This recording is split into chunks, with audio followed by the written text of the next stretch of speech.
భద్రాచలంలోని గోదావరి పుష్కర ఘాట్లో నాగసాధువులు స్నానమాచరించారు. పుష్కరాల సందర్భంగా తాళపాకలో విశ్వశాంతి యాగానికి ఉత్తర భారతదేశం నుంచి నాగా శ్రీ వైష్ణవ సాధువులు వచ్చారు. వీరంతా గోదావరిలో పుష్కర స్నానం ఆచరించారు. జై శ్రీరామ్ అంటూ నినాదాలతో గోదావరి తీరం మారుమోగింది. మరింత సమాచారం మా ప్రతినిధి భూపాల్ అందిస్తారు. గోదావరి పుష్కరాలు 11వ రోజుకు చేరుకున్నాయి. 11వ రోజుకు పుష్కరాలు చేరపడంతో భక్తులు పెద్ద సంఖ్యలో తరలి వస్తున్నారు. అదేవిధంగా గోదావరి పుష్కరాల సందర్భంగా విశ్వ మహాయజ్ఞం నిర్వహిస్తున్న సందర్భంగా దాదాపుగా ఇతర ప్రాంతాల నుంచి పెద్ద ఎత్తున స్వాములు తదితరులందరూ కూడా తరలి వచ్చారు.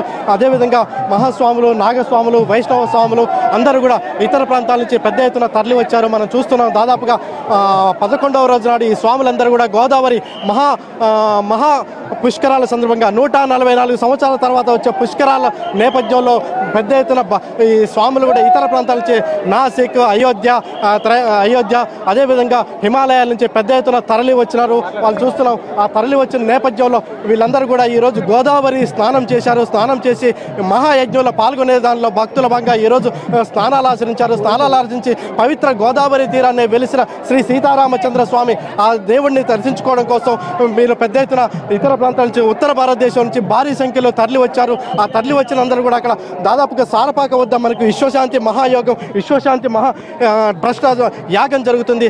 ప్రపంచం సుభిక్షంగా ఉండాలని, అందరూ మానవాళ్ళంతా చాలా సుభిక్షంగా ఉండాలని కోరుతూ ఈ విశ్వశాంతి యాగానికి విశ్వశాంతి మహాయాగ ట్రస్ట్ శ్రీకారం చుట్టిన విషయం తెలిసిందే.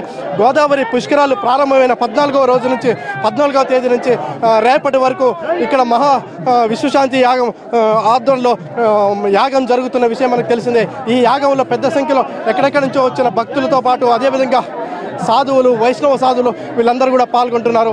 అయోధ్యలోని 108 మహాయాగం ట్రస్ట్ ఆధ్వర్యంలో స్వామి ఆధ్వర్యంలో ఈ జరుగుతున్న నేపథ్యంలో ఇక్కడికి పెద్ద ఎత్తున తరలి వచ్చిన వాళ్ళంతా కూడా ఇప్పుడే గోదావరి స్నానం ఆచరించిన వీరందరూ కూడా గోదావరి స్నానం ఆచరించి శ్రీరాముని దర్శించుకున్నారు. అదేవిధంగా దర్శించుకొని ప్రపంచ సుభిక్షంగా ఉండాలనే ఉద్దేశంతో వీళ్ళు ఈ స్వాములందరూ ఇక్కడికి తరలి వచ్చిన విషయం మనకు తెలిసిందే. మొత్తం మీద గోదావరి పుష్కర ఘాట్లు స్వాముల హడావడితో, స్వాముల రాకతో పునీతమైందని చెప్పవచ్చు. కెమెరా పర్సన్ రాముతో భూపాల్, NTV.